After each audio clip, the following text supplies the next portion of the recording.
Hello everyone, today we're going to answer another questions from one of our members. So last week I talked about the secondary fermentation and what happens when it goes bad. I received a question of why is champagne not higher in alcohol percentage?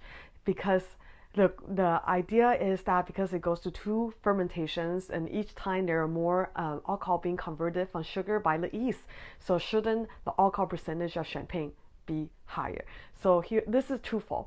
So great questions. Most champagnes are not super duper high in alcohol percentage because the grape of champagne are from the Champagne region, which is a cooler climate, and they're usually harvested slightly earlier. So the grape itself is very high in acids, very tart. There's not a ton of sugar to begin with in those grapes. So after the first fermentation, so when they're just making the base wine, usually at this point, the base wine is about 11% alcohol points.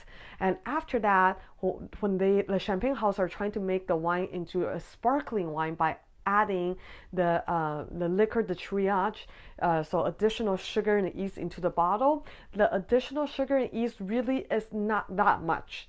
Because if you add too much, it will be way too much pressure and you can risk breaking the bottle. It is a very fine percentage and fine amount that the champagne house have perfected through hundreds of years. So it's actually quite a small amount and usually takes about 8 weeks, sometimes longer, for the secondary fermentation to finish fermenting. And usually at this point, whatever the yeast was added and the sugar will yield another 1.5 to 1.6% of alcohol, giving the finished champagne, somewhere usually between 12 to 13% alcohol. So I hope this answered your question. Thank you very much for watching. Please hit that like button or leave any questions in the comment section below. And don't forget to subscribe to my mailing list on angiesong.com, where you'll get the weekly update on all the wine videos I make and a lot of really awesome wine deals that you won't find anywhere else. There's nothing to lose. Why don't you try it? With that said, drink and live passionately.